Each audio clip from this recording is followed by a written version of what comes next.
सबसे पहले हमारे दर्शकों को ये बताइए कि वहां के राष्ट्रपति गोटाबाया राजपक्षे को देश छोड़कर भागने की जरूरत क्यों पड़ी?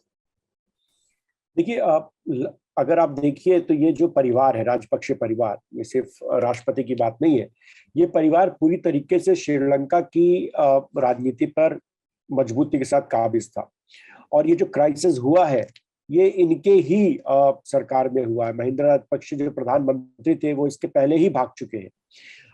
ये राष्ट्रपति को उसी समय पद से इस्तीफा दे देना चाहिए था, लेकिन जो पावर के अंदर बने रहने का जो इनका कारण था, इसकी वजह से इन्होंने इस्तीफा नहीं दिया था और वो बने हुए थे। जनता लगातार इस परिवार पे गुस्सा थी। कैबिनेट में इनके परिवार के जो इंपॉर्टेंट पोजीशन थी, चाहे वो इरिगेशन हो, डिफेंस हो, वो इनके पास थी। अगर इनकी पिछली सरकार देखे तो उसमें हालत ये थी कि तकरीबन 70 लोग एक ही परिवार के अलग अलग ऑर्गेनाइजेशन में हेड कर रहे थे। और कहा जाता है कि पिछली सरकार में 70% जो बजट था वो एक ही परिवार कंट्रोल कर रहा था। तो जब आप इतने ज्यादा ताकतवर तरीके से और सेंट्रलाइज तरीके से सरकार कंट्रोल कर रहे थे, इस परिवार का जो सबसे बड़ा आप ये कह सकते हैं कि जो पॉपुलैरिटी थी, वो सिविल वॉर के दौरान जो तमिल उग्रवादियों के खिलाफ जो इन्होंने जिस तरीके से काम किया, उसके चलते इनका प्रो अल्ट्रा नेशनलिस्ट एक अपील थी उस देश के अंदर, श्रीलंका के अंदर। लेकिन जो इस तरह की कठिनाइयां आई, उसमें ये पूरी तरह से विफल हो गए किसी तरीके का कंस्ट्रक्टिव या क्रिएटिव मेजर्स लेने के लिए, और जनता का गुस्सा इसलिए बहुत ज्यादा बढ़ता चला गया। एक और बहुत महत्वपूर्ण बात है कि जनवरी में एक्सपर्ट्स तो हालांकि अक्टूबर नवंबर से बोल रहे थे कि श्रीलंका की हालत खराब है। उसका सबसे प्रमुख कारण है वहां पर ईस्टर बॉम्बिंग्स हुई, उससे उनका टूरिज्म इंडस्ट्री जो मेजर इकोनॉमी को सपोर्ट करता है वो बुरी तरह से हिल गया। उसके बाद कोविड आ गया, जिसकी वजह से टूरिज्म इंडस्ट्री पे और असर पड़ा। तो रिवाइवल होता दिख नहीं रहा था। ऑन एंड अबव उन्होंने क्या किया कि ऑर्गेनिक फार्मिंग ला दी, उसको कंपलसरी करने की कोशिश की। टैक्स जो किए उसमें मेजर तरीके से छूट देना शुरू किया। तो रेवेन्यू जनरेशन हो नहीं रहा था, खर्चे बढ़ रहे थे और कोई करेक्टिव मेजर्स नहीं था। ये सब चीजें जनता देख रही थी। एक्सपर्ट्स ने बोला जनवरी में कि आप आईएमएफ को अप्रोच करिए, बेल आउट चाहिए आपको।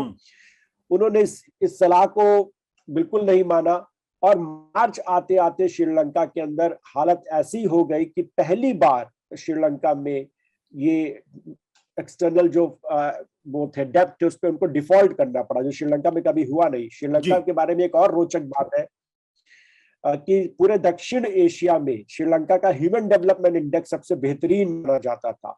60 के दशक में यह माना जाता था कि जापान की तरह अगर कोई देश है जिसका ह्यूमन डेवलपमेंट इंडेक्स है तो श्रीलंका का है। हमारे विश्वविद्यालय में कई सारे श्रीलंका के छात्र छात्राएं हैं, काफी संपन्न तरीके से है अगर आप साउथ एशिया के और रीजन से कंपेयर करें तो। लेकिन पिछले एक साल में देश की स्थिति इतनी बद से बदतर हो गई और इसका जनता मानती है कि इसके पूर्णतः जिम्मेदार राजपक्षा परिवार है। बट एक सवाल ये कि गोटाबाया राजपक्षे अगर राष्ट्रपति थे, वहां के लोगों का गुस्सा था, तो अपने पद से इस्तीफा दे देते और श्रीलंका में रहते। ये परिवार का श्रीलंका छोड़कर, देश छोड़कर भाग जाना, ये तो अभूतपूर्व घटना है। तो इस्तीफा देने के बाद क्या देश में नहीं रह सकते थे वो लोग? नहीं, इस्तीफा देना चाह ही नहीं रहे थे। अगर वो इस्तीफा दे देते, जैसे महिंद्रा राजपक्षा, क्राइसिस थी, डिफॉल्ट होने के बाद भी वो इस्तीफा नहीं दिए जब तक कि जनता उनके घर पे नहीं चली गई। इसी तरह आप गोटाबाया राजपक्षा की बात करें तो जब तक उनके पैलेस पे पूरी तरह जनता ने कब्जा नहीं कर लिया, तब तक वो इस्तीफा देने को तैयार नहीं थे। एक और बड़ी महत्वपूर्ण बात है कि जब उनके संडे को जब ये प्रोटेस्ट हुआ, उनके घर तक लोग पहुंच गए, तो उन्होंने कहा कि वो वेडनेसडे तक रेजिग्नेशन दे देंगे। पर श्रीलंका का जो कॉन्स्टिट्यूशन है उसमें कोई वर्बल रेजिग्नेशन नहीं होता है, उसमें आपको रिटर्न रेजिग्नेशन स्पीकर को सौंपना होता है। और अगर आप देखिए तो आज वेडनेसडे है और खबर आई कि वो देश छोड़ के ही भाग गए। तो ये जो तमाम चीजें उनकी तरफ से हुई है, उससे जनता के अंदर, और उन्होंने एक कंडीशन भी लगाई बीच पे कि जब तक उनके परिवार के तमाम लोग सुरक्षित श्रीलंका से बाहर नहीं निकल आएंगे तब तक वो इस्तीफा नहीं देंगे। इस तरह का एक बीच में न्यूज भी आई थी। तो ऐसा जनता को लगा कि ये परिवार सत्ता नहीं छोड़ना चाहता है, किसी तरीके से जिसे हम कहते हैं हिंदी में दाएं बाएं तरीके से सत्ता पे काबिज रहना चाहता है, अपना अपना तरीके से वहां पे रहना चाहता है।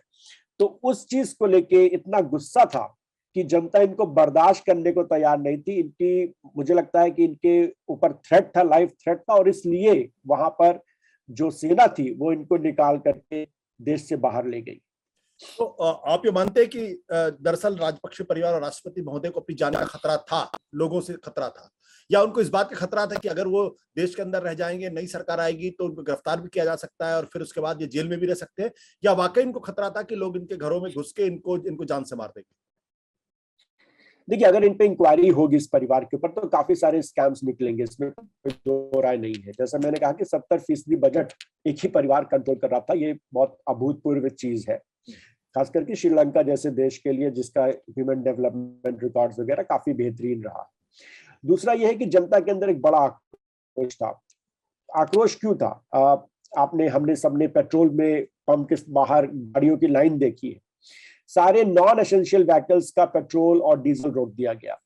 सिर्फ यही नहीं, जो नहीं दिखाया जा रहा टीवी स्क्रीन पे वो ये है कि जो एसेंशियल मेडिसिन है जो हर देश में इंपोर्ट होती है, अब आपके पास फॉरेन रिजर्व्स है नहीं, आप वो एसेंशियल मेडिसिन आप इंपोर्ट नहीं कर सकते, तो कई सारे परिवार ऐसे होंगे जिनके की घर के लोगों को वो एसेंशियल मेडिसिन चाहिए, वो क्या करेंगे? उनके पास कोई रास्ता नहीं है।